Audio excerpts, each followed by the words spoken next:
What's up, guys? Welcome into Good Morning Lambeau. My name is Clayton. You can check us out on packernet.com. You can find me on Twitter at Packers_access. You can email us, PackersTotalAccess@gmail.com. Text us 865-658-5824. I'm joined alongside Tim live in Green Bay.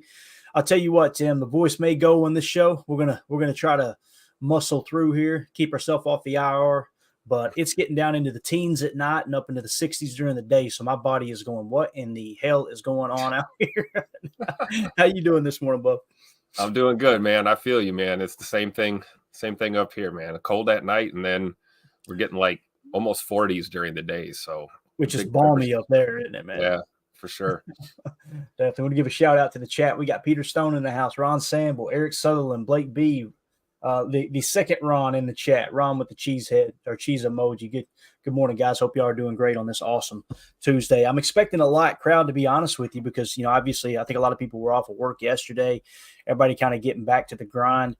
One thing I love about being self-employed, being a business owner, I usually don't take those kind of days off when it's my working season. I don't know how you feel, Tim, but man, when I take a 3-day weekend, 4-day weekend, it just makes it that much more rough coming back in, man. Well, are you a big fan of vacations or not? I mean, I am, but I'm the guy that always builds a buffer day into them so I can have a day before I go back, to the grind. Right. So I kind of get treat it like a work day, even though you're not almost get yourself back in the swing. But yeah, man, that's tough. And you know how it is, though. You own a business, man. You're never really off. There's never really an off day. There's always something to do, right? There is, yeah. And I think the biggest perk is just not having to put up with any a-holes, Yep. I'm telling you, man. I'm unemployable now. And I don't say that like cocky or arrogant. I'm just simply, I'm ruined. I could never go back to working for someone else. It would not work. We would be like this all day long, just clashing. Just would not work. But nonetheless, let's kind of get into a little bit of Packers talk, man. We got a history segment ready to go. We got a little 33rd team mock draft we're going to hit on, and we may have time to do our own mock. We'll see what happens. First things first, though, thought this was a cool graphic that was shared on Twitter by Jacob Morley. If you guys aren't following him, go give him a follow at Jacob Morley. He just put wild, and it's basically a stat for those of you on the pod. It's a screen grab, a graphic, if you will. It shows Tucker Kraft, George Kittle, and Travis Kelce together. I think we would all agree that George Kittle and Travis Kelce, pretty solid tight ends, right? This is yards after catch. It says yards after catch average among tight ends. And it looks like Tucker Kraft actually led the league, I'm assuming, or at least he was over George Kittle and Travis Kelce. Travis Kelce came in at 5 yards after the catch average. George Kittle at 7.4 and Tucker Kraft at 7.5. And, much like the receiver room, Tim, all year long, you kind of looked at it like Christian Watson, Romeo Doubs were 1A, 1B, and you could flip-flop those either way you wanted. And then as we get halfway through the season, you look up and go, Dontavian Wicks and Jaden Reed are actually performing better, believe it or not, right? Given the opportunities they had. And when you look at Tucker Kraft, I'm as excited about Luke Musgrave as anyone. You guys know I had him real high on my board. I think I had him somewhere around 22 when we took him. And when I say 22, that was overall. Like I had him towards the top of the draft, right? Worthy of a first-round pick, actually. So I'm a big Luke Musgrave guy. But to me personally, Tim, and I want to get your take, looking back on the season after watching the tape and everything, I feel like Tucker Kraft had a better year than Luke Musgrave did. Forget the injuries, just strictly them on the field. Who was better? I feel like Tucker Kraft, by the end of the season especially, had really honed his skills, whether it's blocking and or in the passing game. I think he's poised to take – both of them are poised to take a good second-year leap. But I would have to give the edge to Tucker Kraft right now. How do you feel about that, man? Yeah, I would agree with that. I think he had kind of a slow start like a lot of the Packers did last year, but he got better every single week, really. And I think the thing with Musgrave is, you're right. I mean, set the injuries aside, but the injuries kind of robbed Musgrave of some of that momentum. And really, you could probably directly attribute Tucker Kraft's growth to the fact that he got more snaps and he was out there. But yeah, man, I'm excited about both of those tight ends, and two solid pieces there to build around. I'm sure we're going to be looking at, third and fourth on the depth chart at that position, who we're going to bring in, assuming that, I don't know if we'll see Tyler Davis here again. I don't know if we'll see Josiah DeGuara here again. I think of Ben Sims coming up next maybe, but Yeah, Tucker Kraft, man, that guy's just I mean, if you talk about prototypical tight ends, I mean, we have two of them in Tucker Kraft and Luke Musgrave, man. So a lot to be excited about. Yeah, for sure, man. And that's why I'm not putting a whole lot of emphasis on tight end in the draft. I think we do need a fourth tight end on the roster. Now, we may go out and get him and as an undrafted free agent like we did Ben Sims. I'm kind of excited about Ben Sims too for the value that they grabbed there as a free agent, not having to compete really with anyone. Ben Sims is one of those guys that I remember. I got to give Jacob credit for this. Jacob Buss, he was on the show and he was like highlighting, some of his traits and kind of size and things like that. And I'm kind of rolling my eyes like, man, these guys come a dime a dozen. Ben Sims, to me, I mean, there was a good portion of the season that he was actually grading out higher than both Luke Musgrave and Tucker Kraft, which is pretty wild to think about. Now I think he settled in third, behind them, but nonetheless, I think we're pretty well set at tight end for sure. CL Freeman in the chat said, "Is there any more Wisconsin guy than Kraft?" I don't think there is, man. I absolutely love that dude. And let's see here. We'll get to the other chat here in a minute. When it comes to Tucker Kraft, when we look at the yards after the catch, I immediately thought, what plays stood out to me? Check this one out, Tim. Let's lead off with this one first. Let me get this graphic down. Again, 7.5 yards after catch. Anybody remember this one right here? Where he just absolutely bounces the Minnesota Vikings player off the turf. I mean, look at this dude. Bang. That is a stiff arm. Yes, it is. Let's watch it from a different angle here, too. Absolutely low. Look at this. Oh, yeah. Get that. And again, him bouncing off the turf. Boom.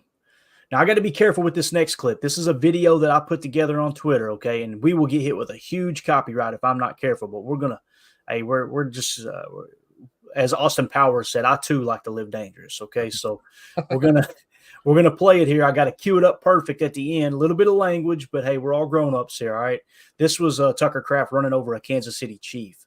The numbers love perfect so far. Somebody come and look at this. Here's Kraft on the edge. I think I hit it in time. And then, of course, you got that right at the end. That's where the song plays right there, okay? Oh, yeah, that's – got to love that picture, man. The Bush Latte and a lung dart. Is that a Marlboro or is that a Pall Mall? What are we smoking there, Tim? What is that? I don't know. That's probably a Marb Light. He's probably smoking the lights. He's a pro athlete, so it's probably taking it easy. You love it. You got to give the lungs a little bit of a break, a little bit of a breather. It's off season. But no full flavors for Tucker. Exactly. When CL Freeman said, "Is there any more Wisconsin guy than Kraft?" This is immediately what I thought of right here. Right, got the Carhartt on. He's out there ice fishing. Got the Bush Latte and the lung dart. It doesn't get any better than that, man. So I'm glad he's a Packer, man. I'm really, really excited to see what he does moving forward. I mean, the leaps that he took during the season, I can't say it enough. It was like, never did I look up and go, all right, man, this guy's got a ton of talent. He's just raw. I didn't see it that way. It was just kind of like, I mean, what do we have here? He's a big guy. That's it, right? And obviously he's athletic. But it was like within a 2 or 3 game span after he took over, 2 or 3 games after he took over for Luke Musgrave, you started looking up and it's like he's getting off the ball quicker. He's getting to the second level quicker. He's more solid in his blocks.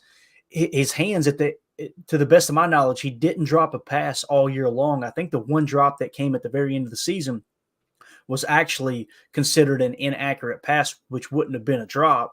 But it did hit his hands, and he didn't haul it in. But he showed good hands. He showed to be a decent blocker by the end of the season. He showed that he can run over people. He showed that he can stay healthy.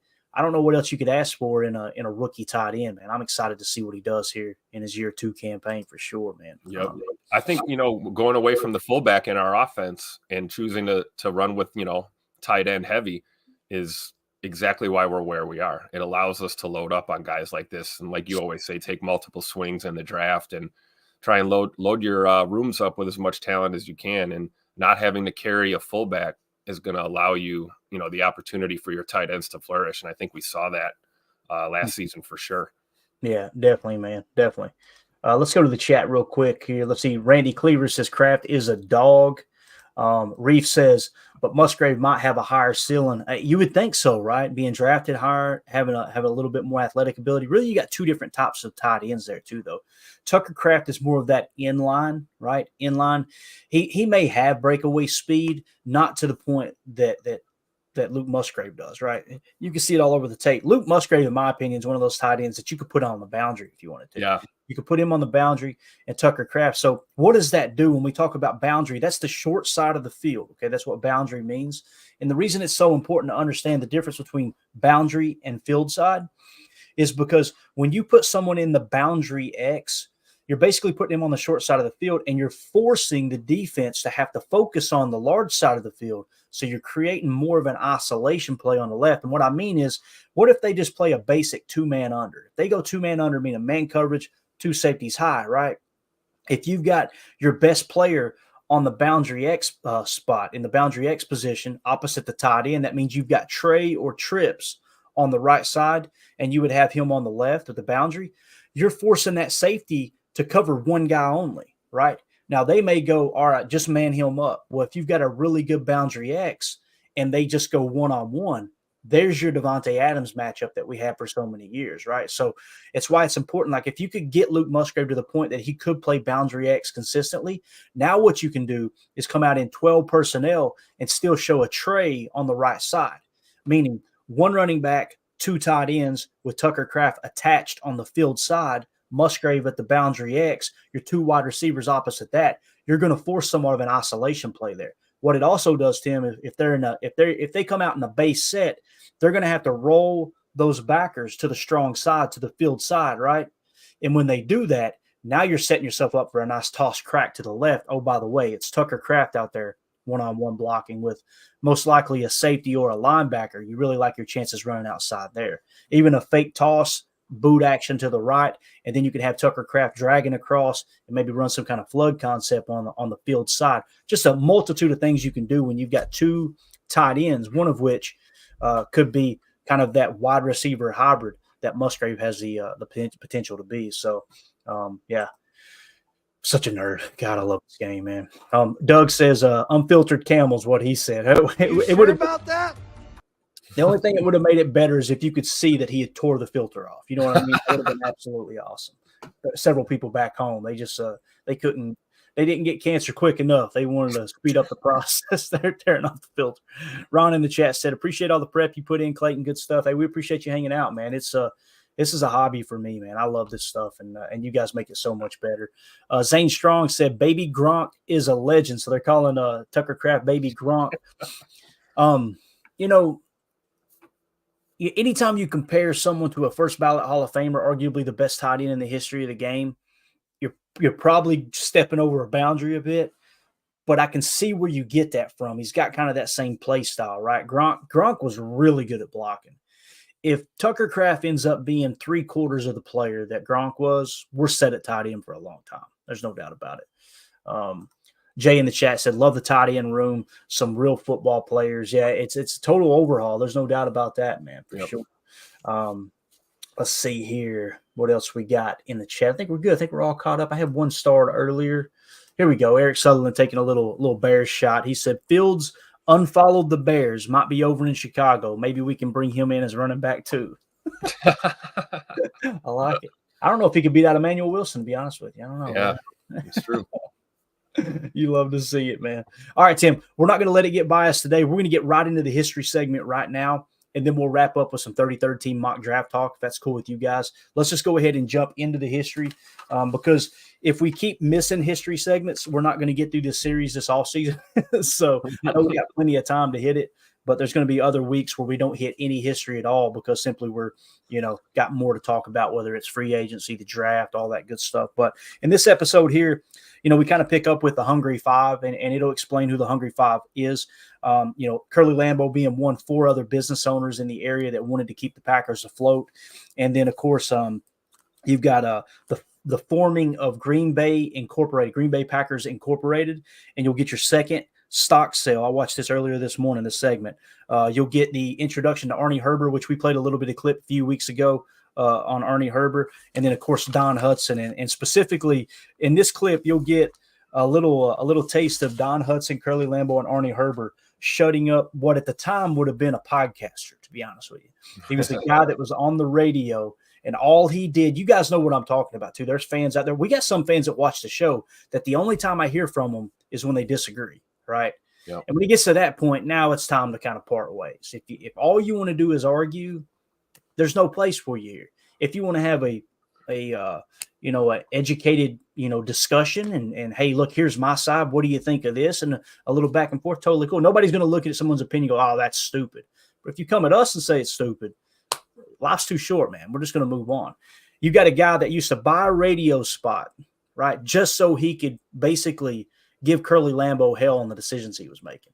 And I love the way this clip ends. Again, it's about 8 minutes long, but this is a really solid clip. The ending is worth the wait. But here we go. This is from the Packers Legacy documentary. We're picking up in the 30s here. They already have won 3 straight championships, and now you're going to see like I said, the second stock sale.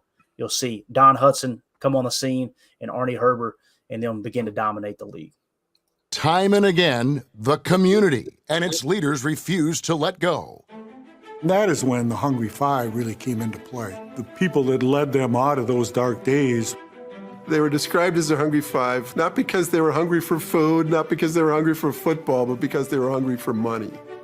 Always able to find the funds, these long-standing Green Bay businessmen were a critical component to the survival of the franchise. The Hungry Five, these were successful people. They had imagination and dedication. There's Gerald Clifford, who is the attorney for the Packers. He guides them through this receivership and the leadership of Curly Lambeau, Dr. W. Kelly, Andrew Turnbull. And then Lee Joannes, who's the president at the time.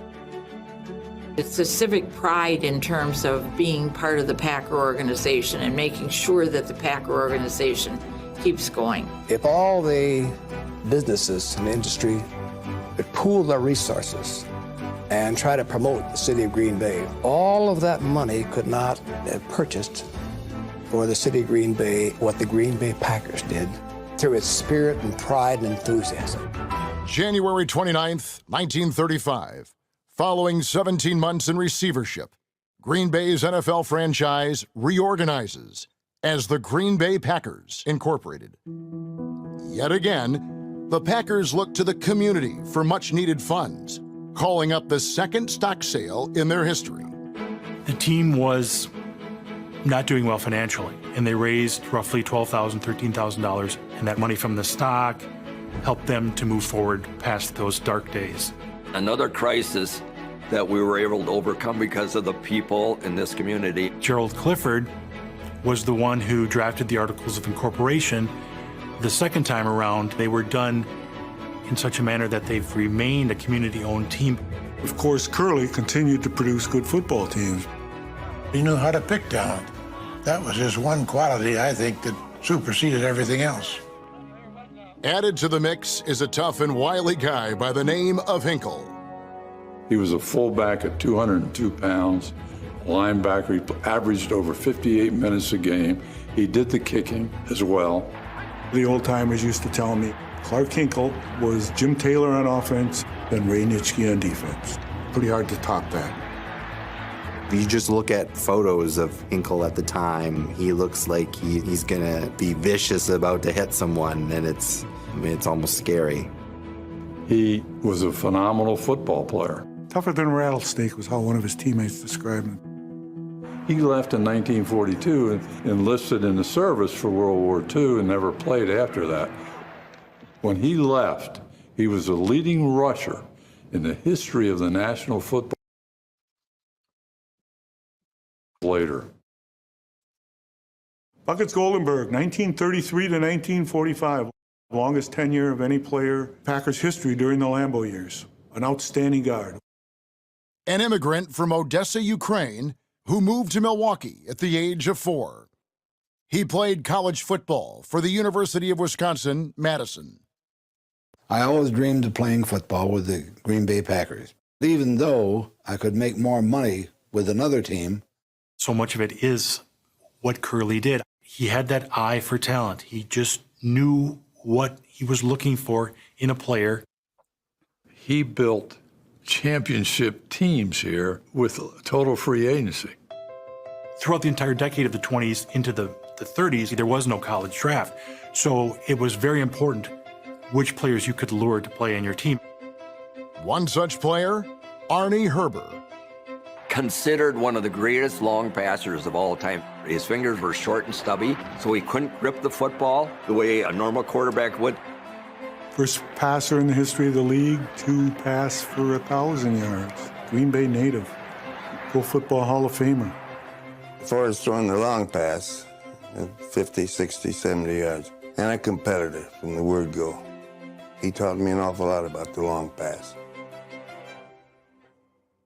We were out in California playing a few exhibition games, and MGM made a little movie about the Green Bay Packers. And when we went out on the movie set one day, they had hung up a pane of glass 3 feet square on the goalpost.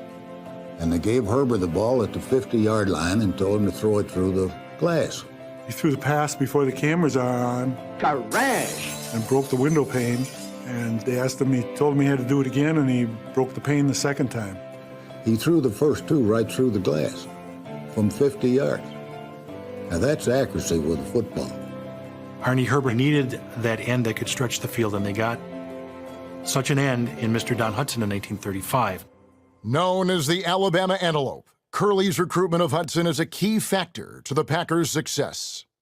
He makes big plays, catches touchdown passes. He had a ability to go out for a pass, kind of fool the defender into thinking, well, Don's at top speed, I'm staying with him. And then he'd kick it into another gear, and he'd separate and make the catch.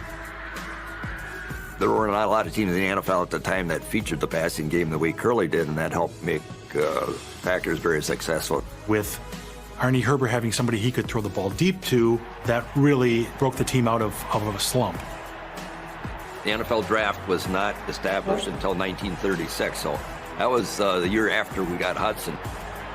We were getting ready to go to California to play in a Rose Bowl. And there was a fellow named Shipwreck Kelly, owned the Brooklyn team. And he came down to see me. He said, if you will promise me that you will sign with Brooklyn, if I meet the best price you can get from anybody else, I'll give you $500 in spending money. The popular narrative is that Hudson eventually signed with both teams, and NFL President Joe Carr awarded him to Green Bay.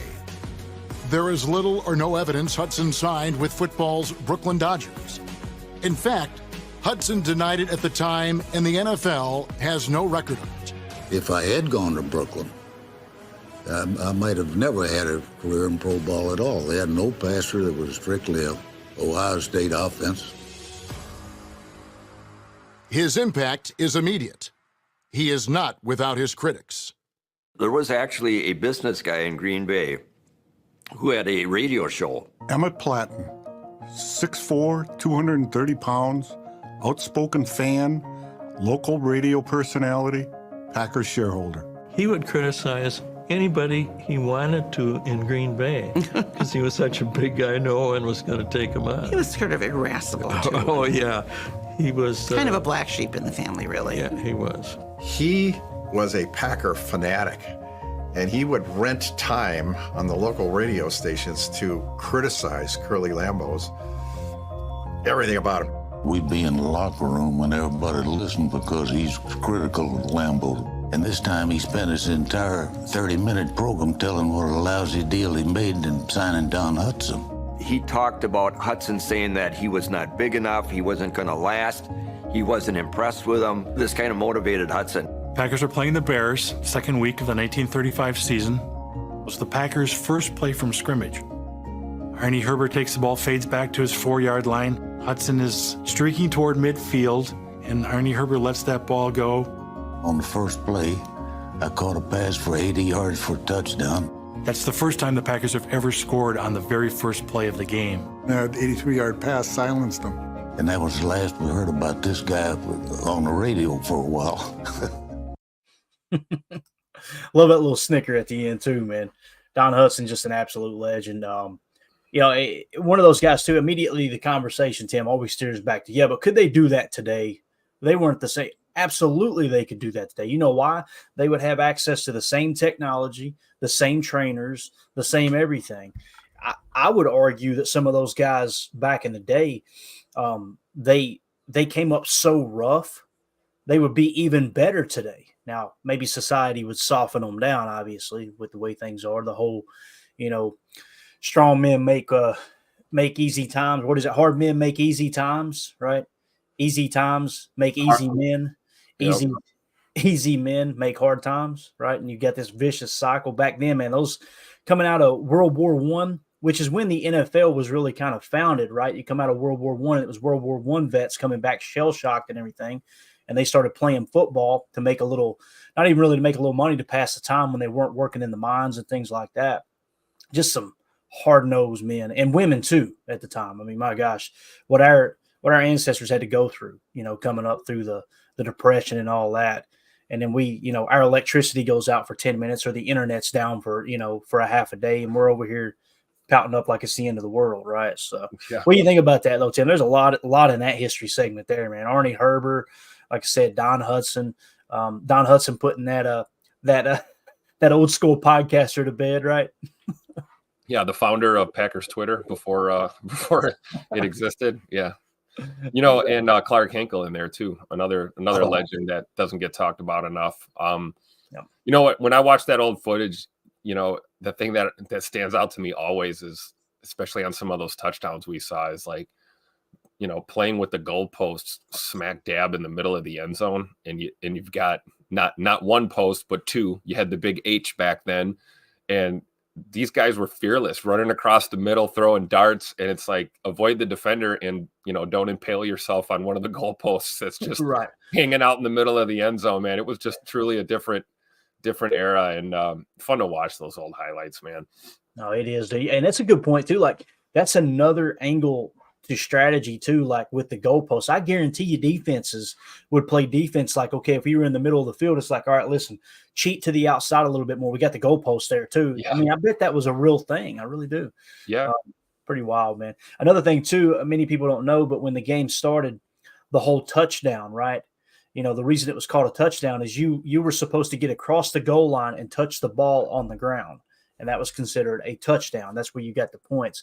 And obviously over the years, as you just break the plane, it's considered a touchdown. But that's where it got its term from, obviously. But I'm pretty sure that's from rugby too, if I remember correctly. They got to kind of touch the ball on the ground or whatever. But really, that's what football was. It evolved from rugby. Yep. And it's I don't know, man. It's just awesome to go back in time and watch some of these old videos, and thank God it's preserved. And like I said, Packers doing an excellent job on their YouTube channel with that Packers Legacy documentary. You guys make sure you go share it, and let's get it more views for them, because it's just something that I think every football fan needs to watch. I think they would have a greater appreciation for the history of the Packers. But Doug, talking about the radio broadcaster and Curly Lambeau and them putting him to bed, he said keeping receipts back in 1937. That was definitely the equivalent to receipts in 37, no doubt about it, man. Let's see what else we got here in the chat. Chris N says throws a ball 50 yards in a pane of glass. Wow. Maybe not a big deal today, but back then, wow. And, Jay pointed something out. He said these days they can't even hit the target in the Pro Bowl games when you think about it. It was like Dan Orlovsky and some of the guys that aren't in the game anymore. Yeah. Hitting the target. Ben Kurt was throwing darts. You see his videos? And then you got Jalen Hurts can't hit the broadside of a barn. Isn't it amazing? And again, one of the things that's not talked about in football enough, in my opinion, is how you perform when you're actually out there on the field, how you process information. There's guys that could have been more accurate, had stronger arms than some of the best players in the history of the game. The problem was they couldn't do it under pressure. They couldn't do it on the field. They couldn't do it in processing information in real time. It's just thin threads, man, thin threads, whether or not someone makes it in the league. Let's see. Let's go back a little bit here. Go ahead, Tim. What were you going to say, bro? No, I was just going to say, arm talent and all of that is great, but if you can't process the game, there's no way you're going to play quarterback in the NFL. It's just too complex, and you can have all the physical attributes in the world, man, but if you can't read a defense, if you don't know your personnel groupings, if you don't know your checks and your protections, all of these things that happen in the span of 11 seconds as you count down to a snap. I mean, those are why you see guys that maybe have less arm talent or less physical ability, but they're so good at the technical parts of the game. That's why they end up having, successful careers. Yeah, for sure. Chris in the chat says, trying to get my wife to learn more about the history of the Green Bay Packers. So thank you for introducing me to these. Hey, you're welcome, buddy. Like I said, all we ask is go share that video. Make sure that everyone knows about that legacy documentary on YouTube. The price is great. It's free 99, doesn't cost a dime. So make sure you guys keep spreading the word there. But yeah, it's just another thing too, Tim, is you were talking about, why some players make it and some don't. Think of Jordan Love, right? One of the things he has too that many quarterbacks probably don't have that don't make it in the league is that feel in the pocket. It's like he's got eyes in the back of his head almost. And Aaron was good at this. Brett was somewhat good at it too. Being able to just feel the rush without seeing it and knowing. I couldn't tell you how many times I'm going to get rid of the ball. And at the last second he bails out. I'm like, how did he know that guy was there? It's like they just have this internal clock, or maybe it's just feel. Maybe it's listening to, as silly as that sounds, hearing the guys bearing down on them. Whether they're in a hand fight or whatever, with the offensive line. Just wild, man. Some guys have it and some guys don't. It's true. No doubt about it. Let's see here. Chad Inc. in the chat said, what's really crazy is the shape of the ball back then. It made it harder to throw because it was more round. Those dudes were still dropping dimes. You had to almost cradle it in your hand, like, and almost push it as you threw it. I agree. If they had the modern day football, imagine what Arnie Herbert could have done with the modern day football. Oh my gosh, man. And again, Arnie Herbert, we pointed out on a past episode, how did he end up on the Packers? He played high school football in Green Bay. That's where he was from. He went to college, and the college program got canceled wherever he went to college at. He comes back to Green Bay, and he's working as a handyman at the facility for the Packers. And Curly Lambeau gave him a tryout. Say, come out on the field. Let's see what you can do. He ended up being a Hall of Fame quarterback, throwing to Don Hutson. Just absolutely wild, man. Thin threads.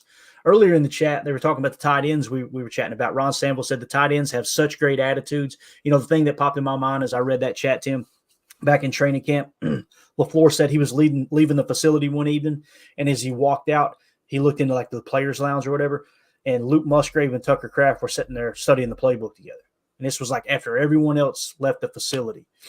It's a big thing with the Packers draft process, man, is these background checks and getting those guys that want to be a part of something bigger than themselves and obviously are willing to put in the work, man. I think that's a real thing for sure. Building a team, not collecting talent. Bingo. That's it, man.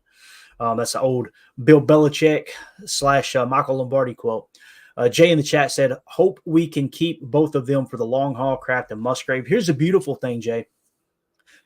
As it sits right now, we've got them under contract for 3 years and at really good deals, right? And I don't have the exact cap hit pulled up, but obviously those rookie deals in the second and third round, pretty nice.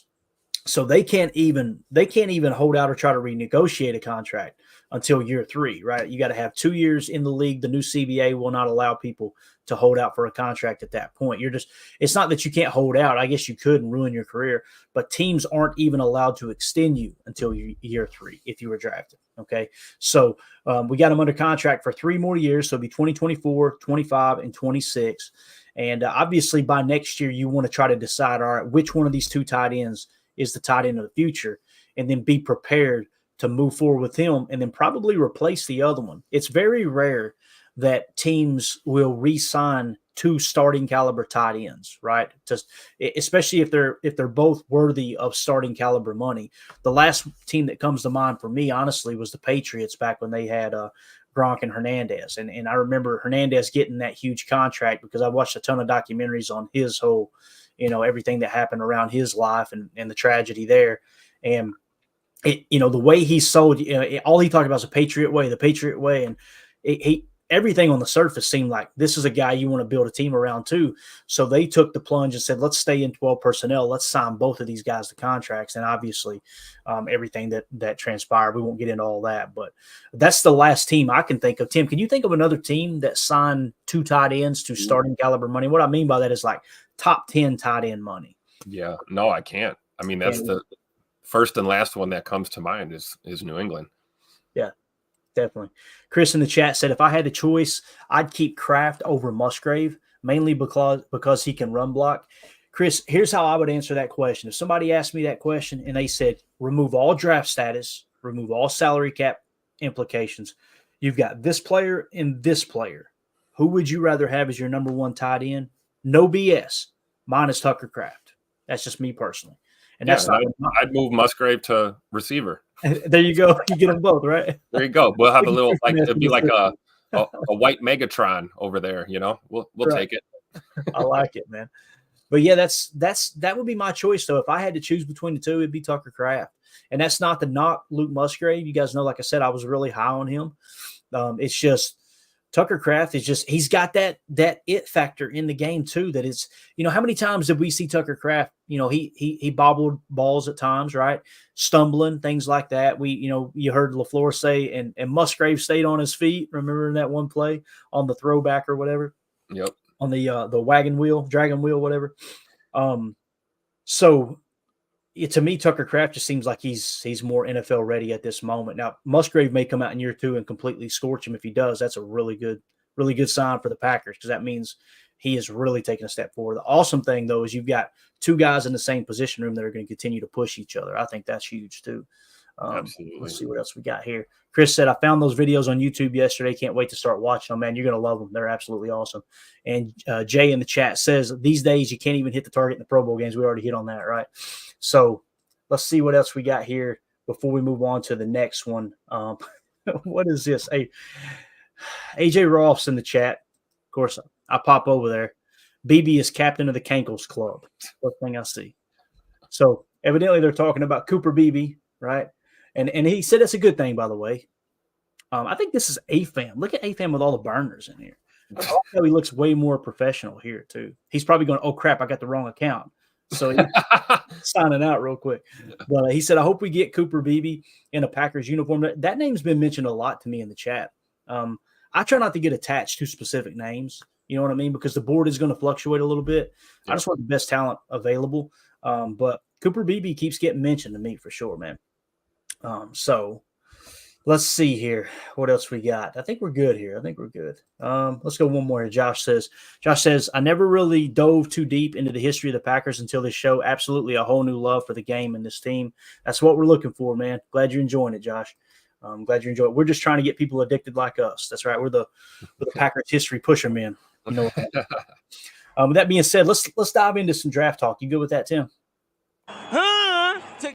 I think that's a yes. All right, here we go.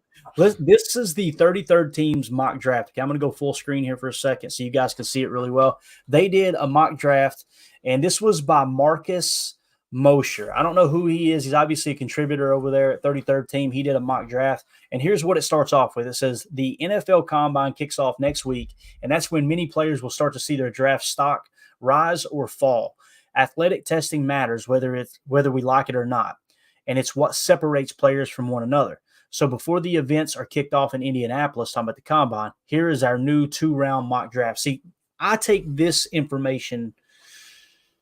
When I compile my draft board, I want absolutely no Combine noise, no Pro Day noise at all. I want to know this information is strictly based off what they did on the field, Tim, right? This is what they did in college, and this is how the scouts felt going into hey, take off all the pads, strip down to everything that you possibly can so you can run as fast as possible, even though we know this is not how fast you're going to run in the game.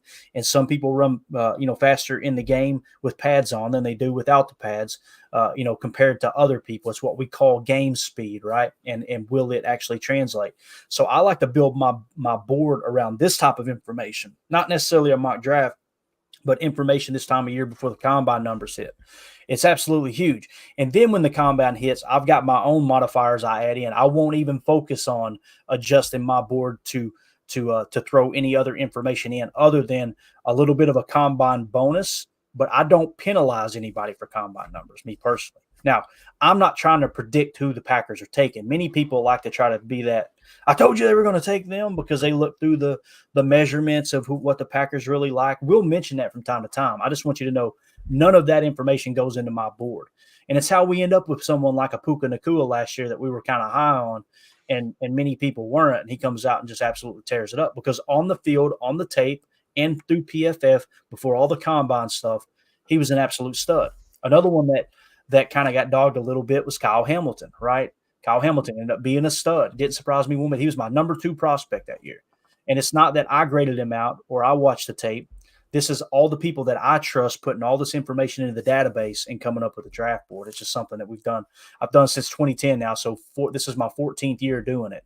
And it's just been an absolute blast. But here's the mock draft from our man, Marcus Mosher. I hope I'm saying that name right. With the number 1 pick, you got the Chicago Bears taking Caleb Williams. I'm going to focus on the top 10 because that's going to kind of shape the draft, and then we'll go rapid fire, and I want to see who the Packers took. This is a 2-round mock draft, okay? So Chicago Bears took Caleb Williams, quarterback out of USC. Number 2, the Commanders took Jaden Daniels, quarterback out of LSU. Number 3, the Patriots took quarterback out of North Carolina, Drake May. With the number 4 pick, the Cardinals take Marvin Harrison Jr., wide receiver out of Ohio State. With the number 5 pick, the Chargers take Brock Bowers, tight end out of Georgia. I like that pick there for Justin Herbert for sure. Number 6, you got the New York Giants taking wide receiver Malik Neighbors out of LSU.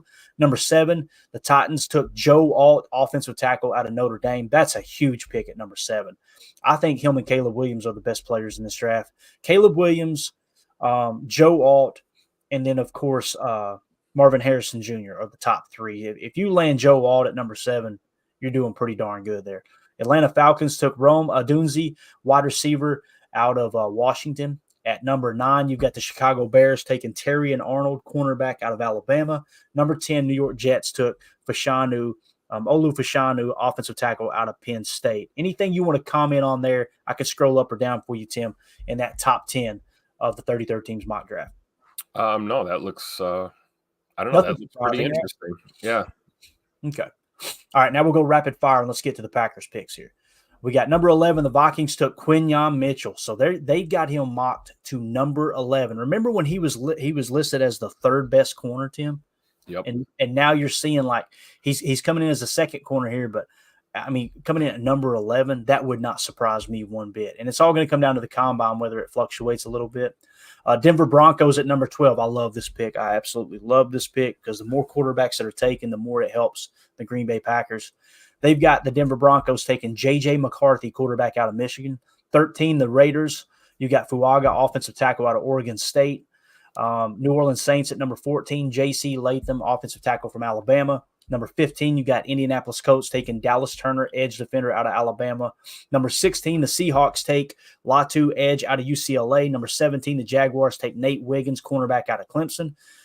Cincinnati Bengals at number 18 take Amarius Mims, offensive tackle out of Georgia. Number 19, the Rams take Jared Verse, edge defender out of Florida State. Number 20, the Steelers take Tyler Guyton, offensive tackle out of Oklahoma. 21, the Miami Dolphins take Jackson Powers Johnson, interior offensive lineman from Oregon. So you see him come off the board at 21. At 22, you got the Eagles taking Cooper DeJean, cornerback out of Iowa. Number 23, the Houston Texans take wide receiver Brian Thomas Jr. out of LSU. And then 24, the Cowboys take Byron Murphy, interior defensive lineman out of Texas. So here we are at number 25 for the Packers. And who do they take, Tim? We actually mocked him several times, if I remember correctly. They take Jerzan Newton, interior defensive lineman out of Illinois. It might be Jerzan. I've heard it said both ways. We'll find out if and when he is drafted by the Packers. But Jerzan Newton, we had him in our notes here on our little cheat sheet as far as defensive linemen. Our defensive lineman ranked Chris Jenkins 1, Jerzan Newton number 2. Okay, so Chris Jenkins still hasn't come off the board yet, but the 33rd team thinks that Jerzan Newton would be picked before Chris Jenkins. Now, remember, he was the best interior defensive lineman at pass rush, okay, that he graded out first of the top 4 that we had listed. We graded them all out. Run defense, he was 4th, though. This seems like a goody pick here, Tim. What does he love with interior defensive lineman? Pass rush. Pass rush, yeah.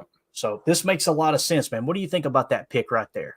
Well, as crazy as it sounds, I would hope we'd go interior offensive line before we went interior defensive line in the first round. But this pick does make a lot of sense. I can see, why, this mock came up with this pick because it does. This just reeks of a Brian Gutekunst pick right here. We're all thinking corner, safety, all these other, like I just mentioned, interior offensive line or possibly a tackle. And it's like, nope, we're going to take Jerzan Newton, interior defensive line, pass rushing freak. That's what we do here in Green Bay. So I think it makes a lot of sense. It really does. It really does. This seems like it would be a goody pick. It really does. And again, we've got, as far as needs, we've got defensive line listed as we need a starting defensive tackle, right? Yep. Because I personally think that Devontae White, hasn't kind of lived up to the hype yet. He's a good pass rusher, but he's really, really, really a liability in the run game right now. You got Kenny Clark that's getting a little bit older. We don't know how much longer he's going to be here. I think this would make a lot of sense. Again, it wasn't one of our top needs, but I did have it listed as a need at starter, right? So, again, our needs were 4 safeties, 4 corners, 3 offensive linemen, 2 linebackers, and 1 starting defensive lineman. So, here's what the scouting report says on him from the 33rd team. 6'2", 295 pounds. He's junior, so a little bit young. Fit. The Green Bay Packers don't have many defined needs. Really? Huh. But adding another interior, you sure about that? Yeah, adding another interior rusher is never bad. Jerzon Newton was incredibly productive over the last 2 seasons at Illinois, racking up 26.5 tackles for a loss and 13 sacks. He's a little undersized, but we've seen smaller defensive tackles get drafted much higher than this. So, again, there was a couple of times we mocked him to the Packers, and the reason being was he was best player available. And, again, if he's at the top of the Packers board when they pick here, don't be surprised if they do go with Jerzon Newton. That's You're going to have to give up that number 4, though. Yeah. Number 4 in Titletown. And you can't wear 14 either because that's Mr. Don Hudson we just talked about. That's right.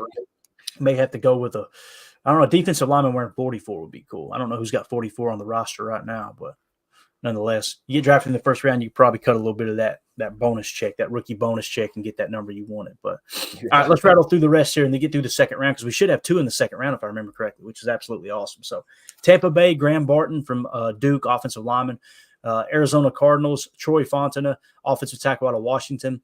Buffalo Bills, Kool-Aid McKinstry, cornerback out of Alabama. So you're seeing like we would be cool with Kool-Aid McKinstry, right, in this 25th spot. But, again, they went Jerzon Newton. So you're seeing some of these names that I go, I'd be okay with that. I'd be okay with that. Detroit Lions, Darius Robinson, defensive lineman out of Missouri. Remember him that showed up at the Senior Bowl? Yep, another one we had on our radar for sure. And Jake Shavink has talked about him a lot. He's climbed all the way to the first round mock here with the 33rd team. You're going to see him soar up the boards, no doubt about it.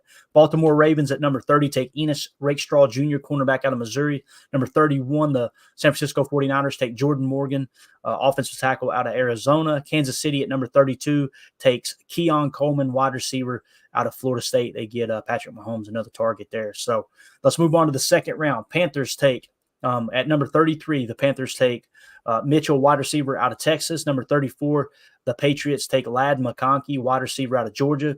35, the Cardinals take Chop Robinson. We've talked about him a little bit.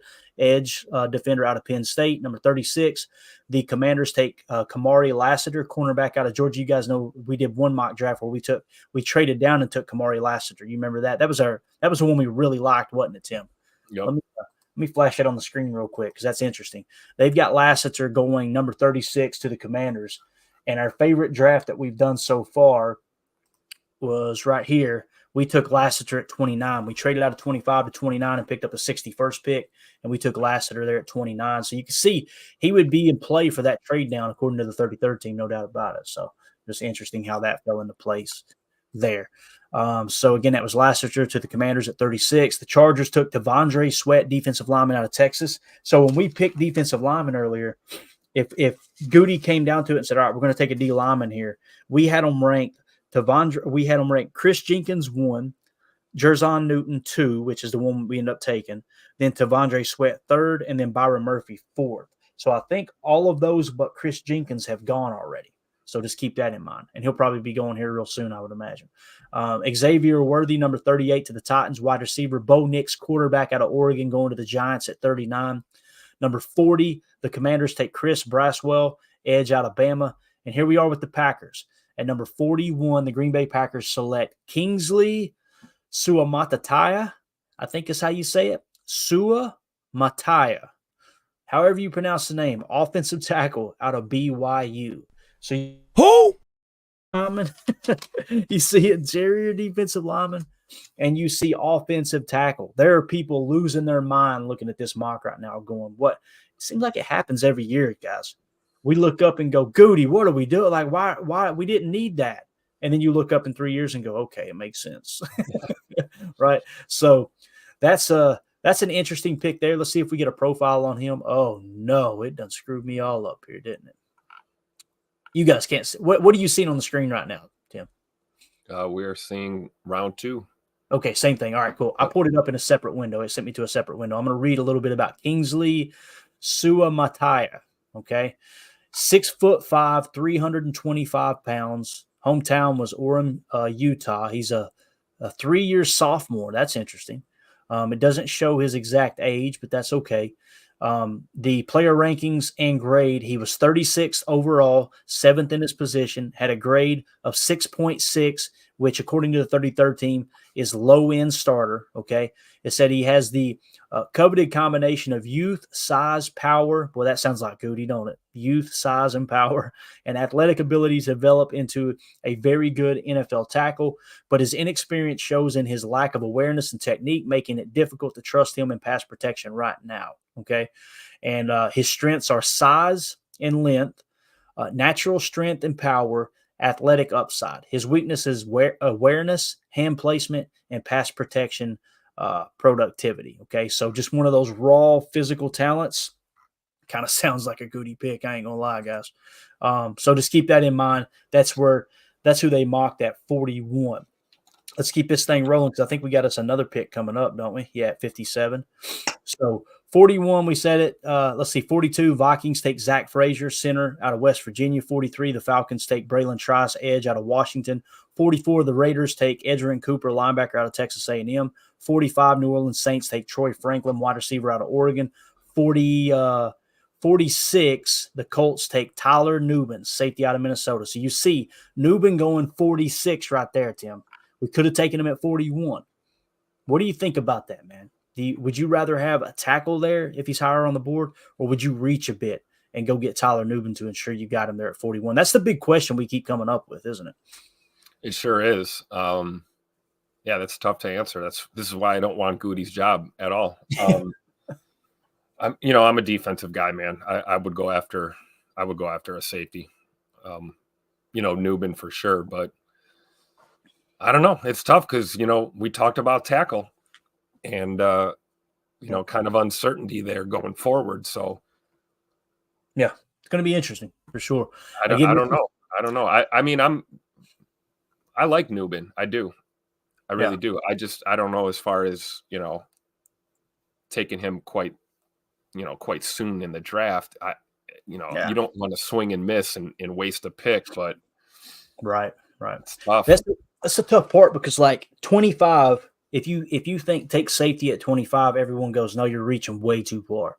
41, right. You're still reaching a bit, but it's like, okay, there's little to no chance that Nubin will be available after the 41st pick, right? It's just probably not going to. Now it could be something that the Packers trade back up.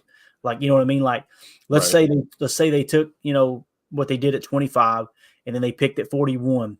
And then let's say they catch wind that the Colts are on Nubin and you could trade with the New Orleans Saints. So maybe you package a couple picks and trade up to 46. We did that last year. Remember, we traded back, and then I think it was last year. Didn't we trade back twice, but we ended up trading up to get someone, if I remember correctly? Yep. No, it's all a big blur. We've definitely traded up in the past, especially there in the second round. So there's a chance that you could try to leapfrog back over someone. And here's the thing, too.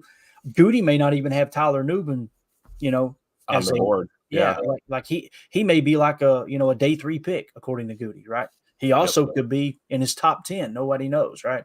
This is just everyone kind of firing from the hip. So let's keep it moving. We'll wrap this thing up.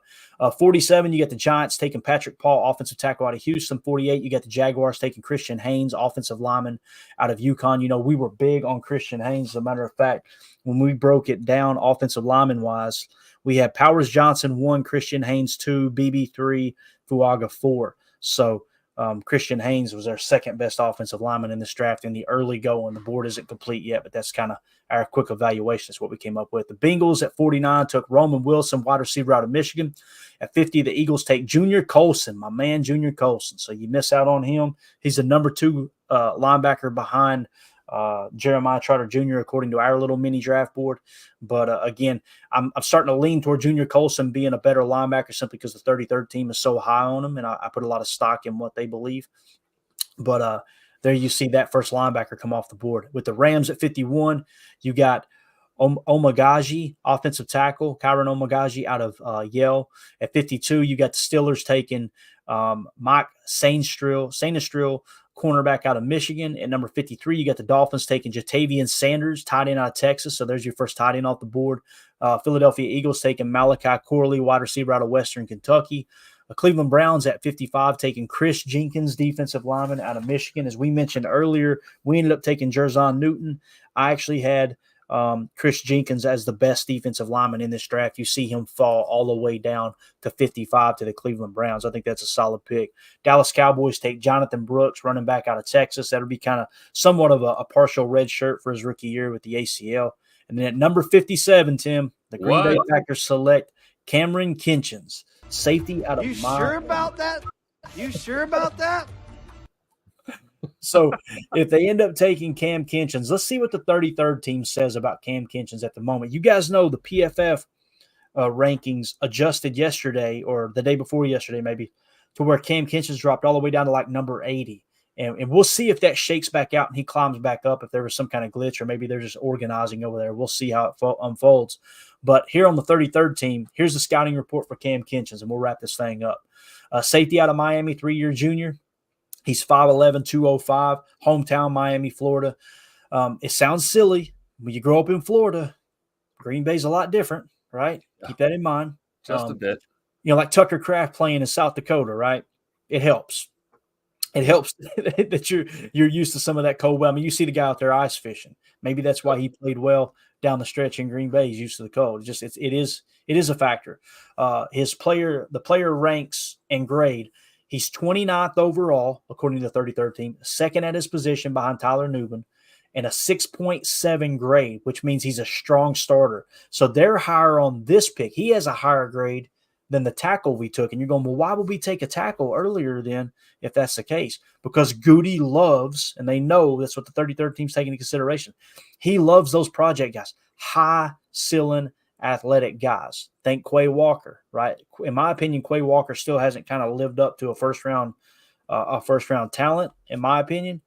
But he's got that upside. He's got that very, very high ceiling because of physical ability. This is the year, Clayton. This is going to be the year. The year I'm what? calling it now. Quay Walker unleashed year 3 in this new defense. I hope it happens, bro. God, I hope it happens. and maybe having a couple stack backers next to him in that 4-3, maybe that helps him. You know what I mean? Maybe that's what he's more comfortable with. We'll see. I think that's one thing you could see the linebacker play elevate a bit, right? Yep. But something's got to take a hit. There's strengths and weaknesses to everything, right?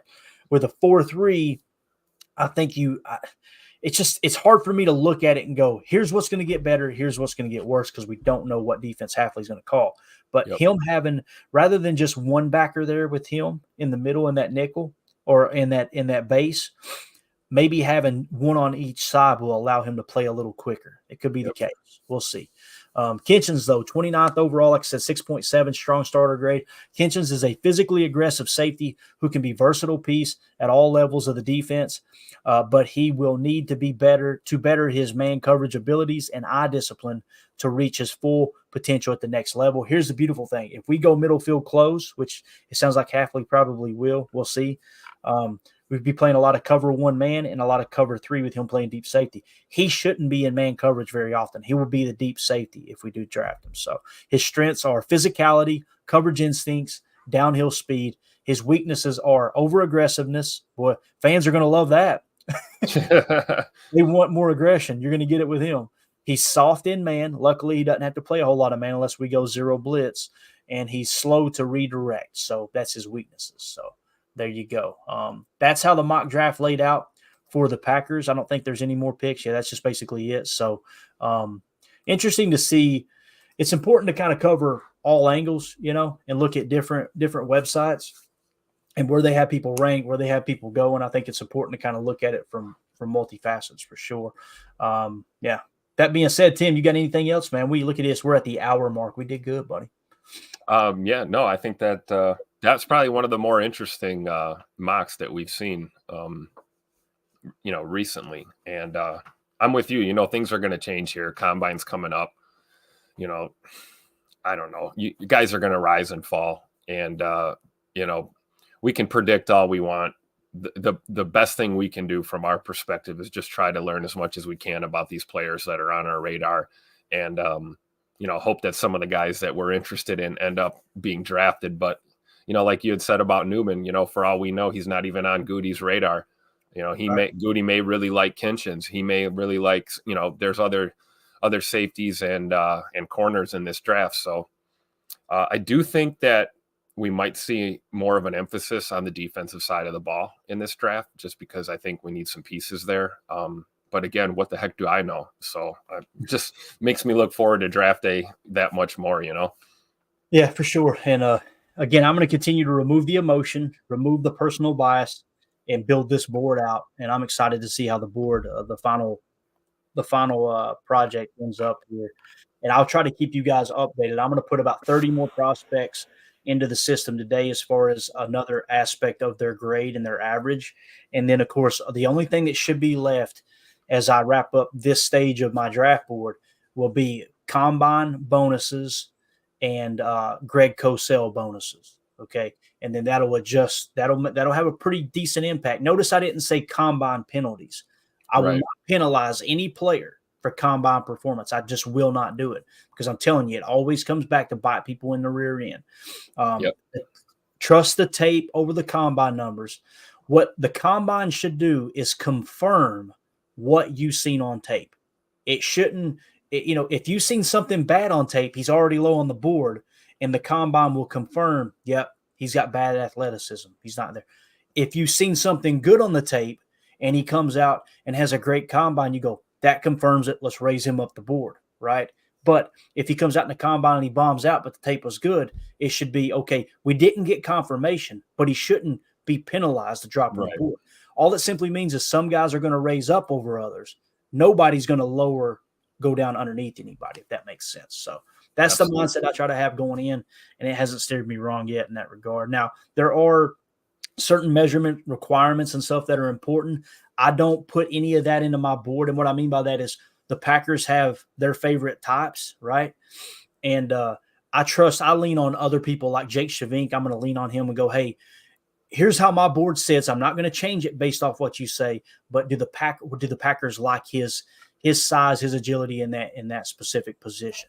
And lean on it that way. That way the board doesn't get mixed up and convoluted, but we can get insight from others. So what I want to do is get the board complete, then have Jake Shavink on with us and say, all right, here's how the board sits. What do you think about it here? If this player is available here, how often would the Packers draft someone at that size, that agility, that type of thing at that position? So that's how we'll walk through the offseason. It's going to be fun, man. We got plenty to talk about, no doubt about it. So one last comment here, a question. Chris says, anyone know the dates of the combine?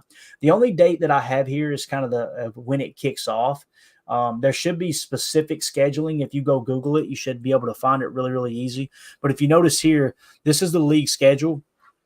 So basically, it says February 27th through March 4th, the scouting combine, Lucas Oil Stadium, Indianapolis. So I think it technically kicks off on the 27th, but I want to say the players get there on the 26th, and maybe they even start measuring on the 26th. But if you go Google it, I guarantee you they'll have it broke down to which positions are on which days. I just don't follow the combine that closely. It'll be on in the background, and I'll be updating the board as we go. But for the most part, I just know when it kicks off, and as soon as the numbers start coming in, go follow MathBomb on Twitter, and you'll get the RASs start to get updated in real time. The RASs are what I add into my draft board as far as the bonuses. And essentially what it comes down to is anyone who has a 9+ RAS will get the largest bonus. Anyone with an 8+ RAS or just an 8, in between 8 and 9 will get a mid bonus. And then anyone over 7 will get a slight bonus. Anyone under that, they don't get any bonuses at all. So there's no penalizing going on from the combine numbers, if that makes sense. So that's how so it takes into consideration, my board will take into consideration, size, height, weight, and then of course the combine results and the pro day results as well. Some of that RAS stuff doesn't come in until after the pro day because some people choose not to go to the combine and they'll just do their pro days. So hopefully that helped you there though, Chris. All right, we're out of here, guys. Appreciate you all hanging out with us, man. Let's see here. Chris says Clayton Googling it myself doesn't help the posse. Got you. Thanks for showing that schedule. You bet, buddy. Look at you steering the ship, my man. All right, we're out of here, guys. We appreciate y'all so much. There's a good chance we'll be back tonight for PTA Live. If not, we'll see you in the morning for Good Morning Lambeau. I think as of right now, we're planning on going live for PTA Live. So maybe we'll get some information. Could have a restructuring of contracts at any point.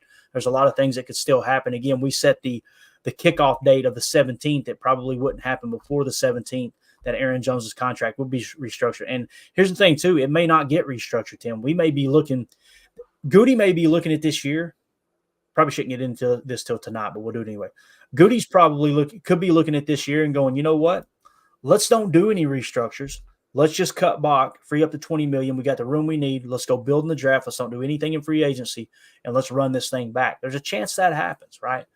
Some slight restructures. But if they kept Aaron Jones at $17 million, I would probably be surprised, but I can understand why you would do it too. You just go, hey, look, but he took a pay cut last year. Let's don't make him take a pay cut. Again, I would be surprised if it doesn't happen, but at least trim a few million off of that. I also wouldn't be surprised if Bach is back either. And I'll be honest with you, I'd be excited about that. So. Yeah. With that being said, we're out of here. Appreciate everybody. Thank you all for hanging out in the chat. For those of you listening on the pod, thank you for making us a part of your day. As always, let's go out and be the change we want to see in the world, and go Pack Go.